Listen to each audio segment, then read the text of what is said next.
So a lot of you guys have been requesting the Flash facts, to which I keep thinking, which one? Well, we're going to honor this request and start off with the second Flash, Barry Allen. My name is Barry Allen, and I am the fastest man alive. These are the top 10 Flash facts, Barry Allen edition. I'm Sasha Wood, let's get started.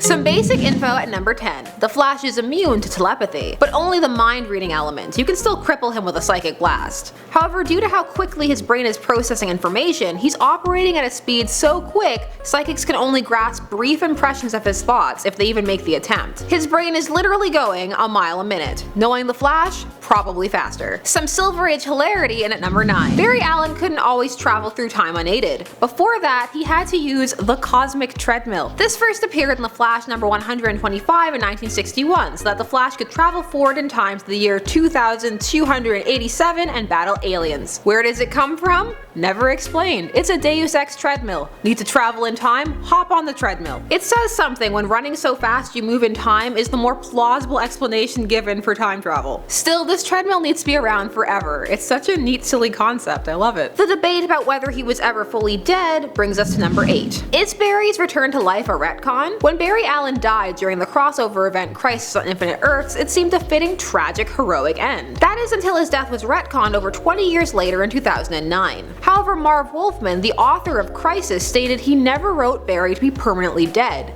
and claims he left a loophole for Barry to be reintroduced without a retcon. This would have allowed Barry to pull out of his death run with the knowledge that he would one day have to finish it. However, much has changed since then, including what people say happened to Barry after his death. But regardless, it seems that it was never the intention for Barry to stay dead, no matter how epic his death was. Speaking of epic, something in song form in at number 7. There is a song entitled The Ballad of Barry Allen by the band Jim's Big Ego, which laments that getting his powers has changed Barry's perception to the point where he can no longer relate to the world around him, and is actually slipping into a crippling depression. So what prompted the band to make this song? Well, it may potentially have to do with the fact that the band's frontman, Jim Infantino, is the nephew of Barry Allen's co-creator, Carmine Infantino, who even drew the cover art for that album, They're Everywhere. Some 90s cheese in at number 6.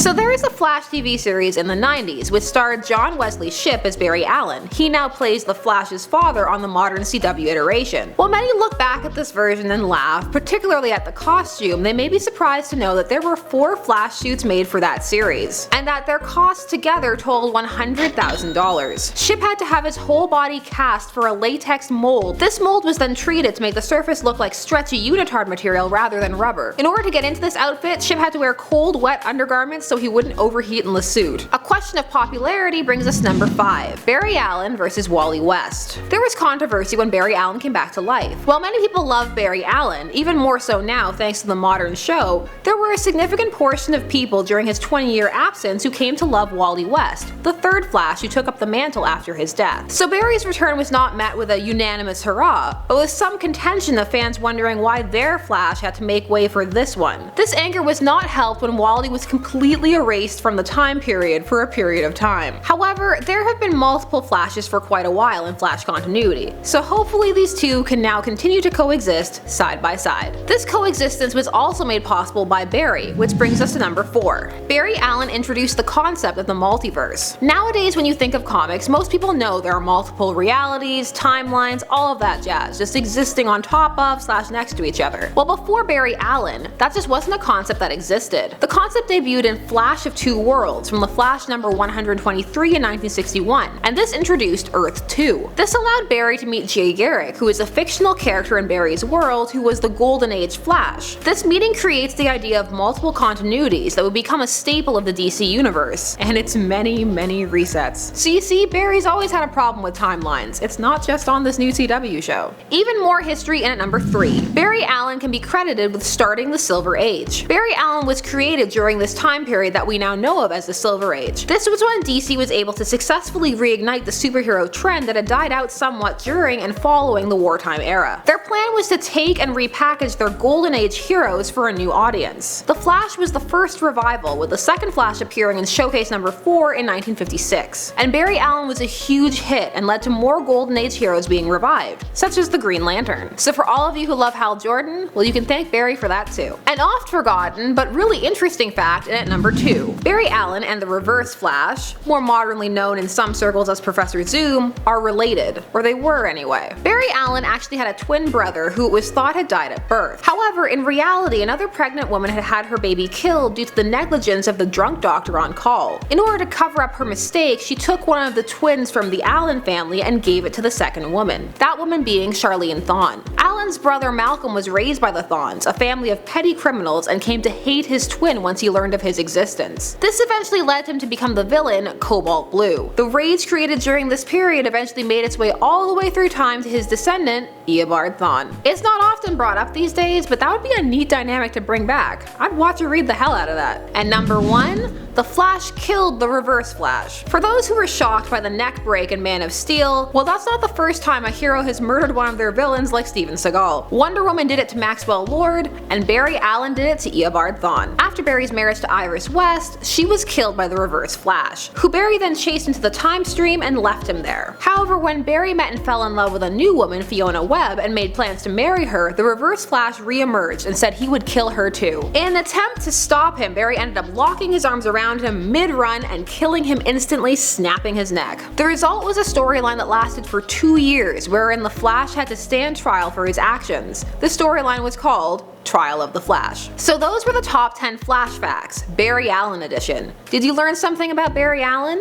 He's a pretty cool Flash. Is he your fave? Let me know down below. And of course, keep requesting these lists. I'm Sasha Wood, thanks so much for watching Top 10 Nerd, and we'll see you here soon for even more nerdy lists.